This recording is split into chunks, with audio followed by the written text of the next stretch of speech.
Hello, all. My name is Reverend Dr. May Elise Cannon. I am still in the hospital. Thank you all for your prayers. I'm getting out now. I took a fall during a training ride yesterday, but I'm okay. So today's Monday, June 30th. June 30th, 2025. Today is day 633. The daily update, 633 days after October 7th, 2023. And yet again, dozens of Palestinians have been killed in Gaza. Lord have mercy. So 85 Palestinians killed in the last 24 hours, bombings across Gaza amid a new ceasefire push. We heard from President Trump that it could be a ceasefire is declared within a week. 85 Palestinians were killed, including those seeking aid, families seeking shelter in schools. Many others were wounded, including those who were targeted at a crowded hospital. Israel has killed nearly 600 Palestinians at aid centers, according to Al Jazeera. Since May 27th, at least 583 Palestinians have been killed and more than 4,000 injured while waiting for food at distribution sites, particularly those operated by the Israeli and United States-backed Gaza Humanitarian Foundation, the GHF, that we've been talking about in past weeks. Democracy Now! Has said that tens of thousands have fled from Gaza City in the north. Israel has issued more evacuation orders. So tens of thousands of Palestinians have fled both central and north Gaza on Sunday, yesterday, after new evacuation orders were issued. This is another campaign following a bloody weekend where more and more Palestinian civilians were killed. Children have been huddled in tents. Families have taken shelter at a sports stadium. Palestinians are continuing to seek food, starving, as they're seeking to get humanitarian assistance at militarized aid distribution sites. In Jabalia, rescue teams pulled at least 15 bodies from the rubble of a home that was leveled by an Israeli airstrike yesterday morning on Sunday.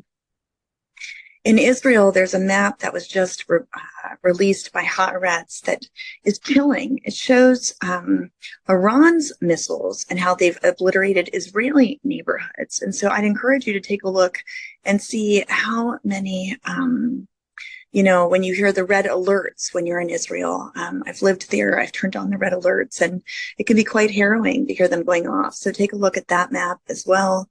Israeli Defense Minister Katz on Thursday said that Israel was contemplating further strikes on Iran, even though there is currently a tentative ceasefire that's holding. He plans to pursue a policy of enforcement across the country. Iran's Foreign Minister Araghchi said that Tehran would respond to anything that is considered a breach of the ceasefire. The IDF rejected a report on Friday by Haaretz alleging that Israeli soldiers in Gaza were instructed by commanders to shoot at crowds of Palestinians that were approaching aid sites, even if they were an immediate threat. Now, Netanyahu, Prime Minister, and Defense Minister Katz also rejected the report. They said it was vicious lies designed to discredit the most moral army in the world. Related to Iran, Iran could resume uranium enrichment within months, according to the IAEA chief, despite the wave of attacks by the United States and Israel that targeted the nuclear infrastructure of the country. This was part of what we heard in that report that was released, that the Trump administration rejected. The one that was leaked said that the the uranium enrichment might have only been set back a few months. And so we're hearing that again this week. President Trump on Friday said he absolutely would be willing to bomb Iran again if Tehran resumed enriching uranium to a concerning level. He said if Iran wants to meet and that he does not believe the country is going to go back to nuclear anytime soon. He did separately, Tehran's deputy foreign minister told BBC News the U.S. must rule out any further attacks if they want to resume diplomatic talks, that Iran would insist on continuing to enrich uranium for peaceful purposes. Senior Iranian officials have privately remarked that U.S. military strikes on Tehran's nuclear program were less devastating than expected. We talked about that extensively last week. Responding to the reports, the press secretary of the White House, Caroline Leavitt, said, "The notion that unnamed Iranian officials know what happened under 100 feet of rubble is nonsense." Iran on Saturday held a state funeral for about 60 people who were killed in the war with Israel, including some of their top nuclear scientists and military commanders.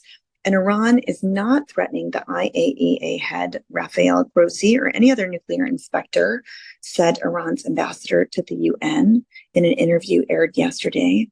Iravani, the UN ambassador for Iran, made comments following U.S. Secretary of State Rubio's social media statement calling for Iranian officials to condemn the calls for Grossi's execution. I wanted to give just a little bit of an update in terms of the occupied West Bank. Israeli settlers rampaged at a military base in the West Bank. Dozens of Israeli settlers rampaged around certain villages, setting fires, vandalizing military vehicles, spraying graffiti, attacking soldiers. Sunday night's unrest came after several attacks that were carried out by Jewish settlers, and some of them were arrested by security forces who were attempting to contain the violence over the last few days. And NGOs, including Churches for Middle East Peace, have called for the release of doctors and healthcare workers who have been unlawfully detained in Gaza and the occupied West Bank.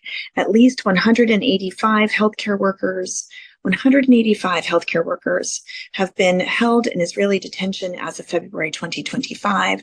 Many of them are held in conditions that are unknown. Many of them there have been reports of severe abuse in the places where they're being held. Some have even died in custody. I'd encourage you to take a look at that report. Human Rights Watch released that alongside of a number of other NGOs. Israeli military have detained 6 settlers after some of those attacks in the occupied West Bank overnight. The IDF said they spotted Israeli civilians driving towards a closed military zone in the Palestinian village of Kfar Malik, where days earlier settlers had set fire to homes and vehicles in an attack Palestinian officials say did kill 3 people. In terms of South Lebanon, Israel on Friday hit South Lebanon locations with several airstrikes targeting Hezbollah locations, even though there has been a ceasefire between Hezbollah and Israel since November. The IDF said Israeli jets targeted a significant underground project. The strikes killed 1 person, 21 other people were injured. And related to Syria, Trump is set to sign an executive order that will end the sanctions on Syria.